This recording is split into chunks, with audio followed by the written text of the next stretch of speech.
It's 2092 and the lander vessel just crash landed on Chimus 2. It's up to you to prepare the planet for the rest of the colony in Lander.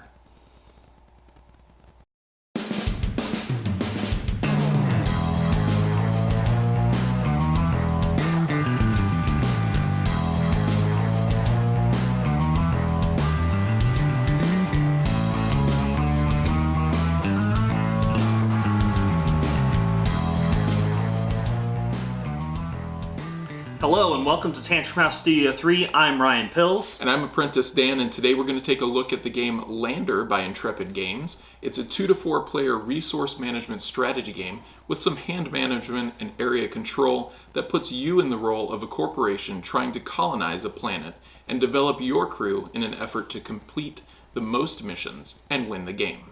We've got a preview copy, so let's jump in and take a look at Lander. To start, give each player their player boards and pieces. Place the starting hex in the middle of the table, then draw and place sectors around the hex. Place the various decks of cards around the table within reach of everyone. Then lay out 3 accolade cards. These are goals that will award stars to whoever claims the highest standing on those goals during the game. Next, we'll lay out the mission cards face up for all to see. These missions can be accomplished by whoever completes them first and will be replenished during the game. Players will also receive their own secret mission cards. Then give each player 2 crew members face down, and have them select which one they want as their leader, with the other going in the second slot. We'll flip these over a little later on. Starting with the first player, take turns placing structures on unclaimed sectors. You'll get to place 3 structures in a snake draft format, and these will determine how many resources you start with each round of the game. Everyone will then gain their resources and activity cards, and the game will begin. Each year, you'll go through a setup phase where you draw events that you have to resolve. These might be global effects, or they may be a choice you have to make. Then each player will draw a new sector and connect it somewhere on the planet.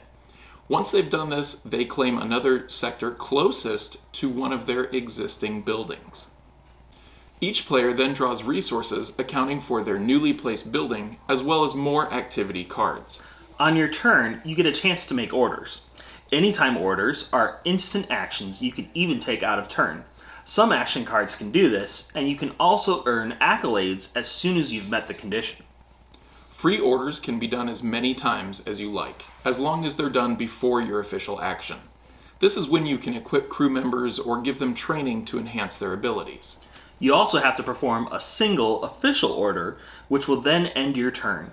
You can upgrade a sector by placing another building on a sector you control, or you can expand by drawing a new sector and placing another building.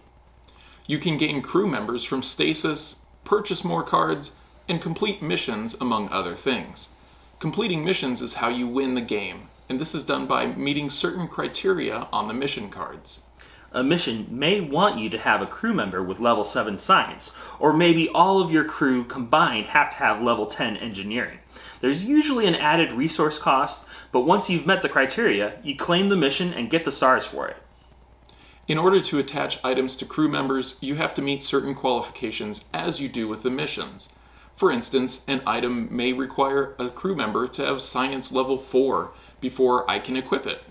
If you are unable to perform any other actions, or you simply choose not to, you can prepare for year end, which means you are done for the year.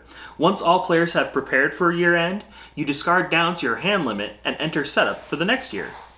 In the planned arrival format, the game ends at the end of the 5th year, and whoever has the most stars from missions and accolades is declared the winner.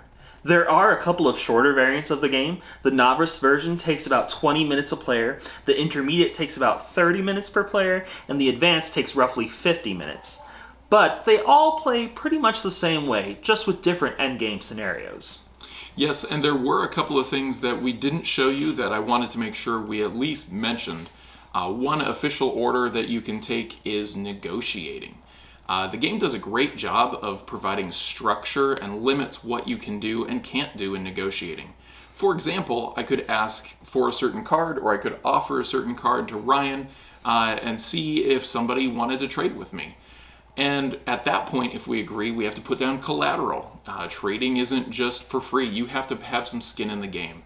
And then you take a minute, there is a timer where you pass cards back and forth and you try to come to an agreement. If at the end of that minute you agree, you just pass the cards you want to trade. If you disagree, though, you lose your collateral to the other person. Personally, I really like this aspect of trading because some games can get kind of out of hand and take a long time to accomplish this same thing. Another order you can do is simply to observe, but you can only do that so many times during the game. This gives you a nice chance to wait and see what other players are going to do, and maybe bluff them into thinking you have no good moves left.